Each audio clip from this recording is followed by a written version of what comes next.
ఈరోజు ఒక హిట్లర్ లాగా ఆయన ప్రవర్తిస్తున్న తీరు చూస్తుంటే అందరికీ కూడా మనం ఎక్కడున్నామో అర్థం కాని పరిస్థితి. ఇలాంటి వాడిన మనం గెలిపించి ముఖ్యమంత్రిని చేసుకున్నామని అందరూ తలలు పట్టుకునే పరిస్థితికి వచ్చింది.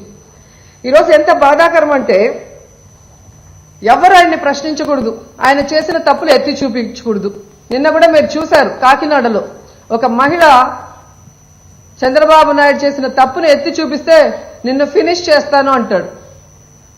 అసెంబ్లీలో ఎన్నిసార్లు మీరు చూసుంటారు, ప్రతిపక్షాన్నే లేకుండా చేస్తాను, మిమ్మల్ని ఫినిష్ చేస్తాను అని. ఒక రౌడీలాగా, ఒక గూండాలాగా ఒక ముఖ్యమంత్రి మాట్లాడుతున్నాడే తప్ప ఎక్కడా కూడా 40 ఏళ్ల అనుభవం ఉన్న ఒక మేధావిలాగా ఆయన ప్రవర్తించడం లేదు, పని చేయటం లేదు అనేది మనం గమనిస్తున్నాం.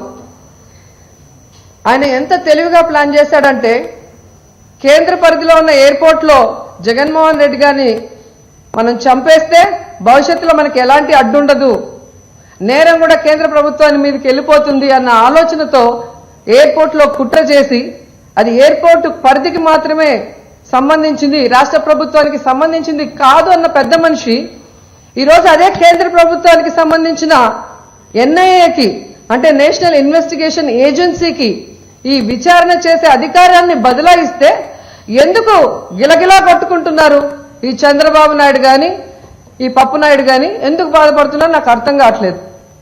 ఈరోజు పప్పు నాయుడు చెప్పినట్టుగా ఇది కేంద్రం కుట్ర, ఇది జగన్మోహన్ రెడ్డి ఆయనకాయనే చేయించుకున్న దాన్ని తప్పించుకోవడానికి చేస్తున్నాడు అంటున్నాడు. ఈరోజు ఎవరి కుట్రో తెలుసుకోవడానికి ఇది మంచి అవకాశం. నిప్పు నాయుడు పప్పు నాయుడు తప్పు చేశాడా లేదా అనేది తెలిసిపోతుంది కదా. ఎందుకంటే ఇది ఈరోజు 100% కన్ఫామ్ గా మీరే చేయించారు అని ప్రతి ఒక్కరికి కూడా అర్థమయ్యే విధంగా మీరు మాట్లాడుతున్నారు ప్రెస్ మీట్ లో. ఎందుకంటే కేంద్ర ప్రభుత్వ పరిధిలో ఉన్న ఎయిర్పోర్ట్ లో జరిగినప్పుడు కేంద్ర ప్రభుత్వానికి ఇవ్వడానికి మీకు మనసు రావట్లేదు. అలాగే ఆపరేషన్ గరుడ అని ఒక సినిమాలు లేని శివాజీ లాంటి వాడితో ఒక స్టోరీ చెప్పించారు.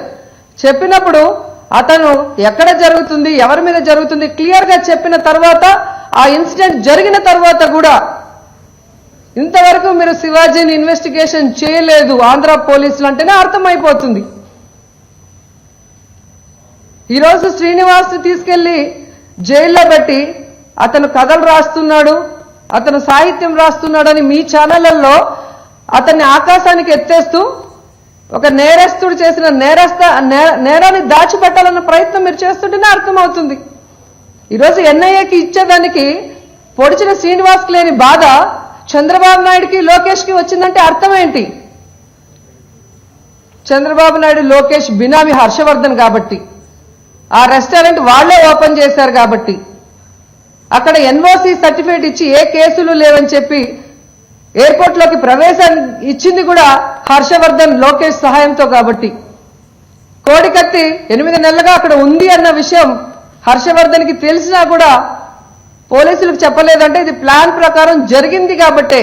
సో వీటన్నిటికీ కారణం చంద్రబాబు నాయుడు లోకేష్ అనేది స్పష్టంగా అర్థమవుతుంది కాబట్టి ఈ రోజు ఇంత గిలగిలా కొట్టుకుంటున్నారు.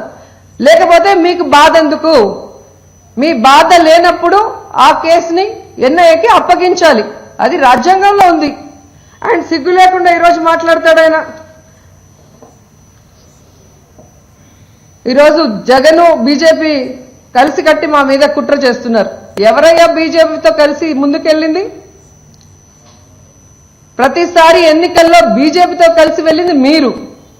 పబ్బం గడుక్కొని అధికారంలోకి వచ్చి ప్రతిసారి బీజేపీ మీద బురద జల్లి బయటకు వెళ్ళటం, మళ్లీ బీజేపీతో పొత్తు పెట్టుకుని మళ్లీ అధికారంలోకి రావటం, ఇది మీకు పరిపాటి. మేము ఏ రోజు బీజేపీతో కలిసి ఎన్నికలకు వెళ్ళలేదు. అండ్ ఈ రోజుకి కూడా మీరు చూస్తే టీటీడీలో మహారాష్ట్ర ఆర్థిక మంత్రి భార్యని బోర్డు మెంబర్ చేసి నువ్వు ఏ లాభం కోసం చేశావు? ఏ లాలూచీ కోసం చేశావు?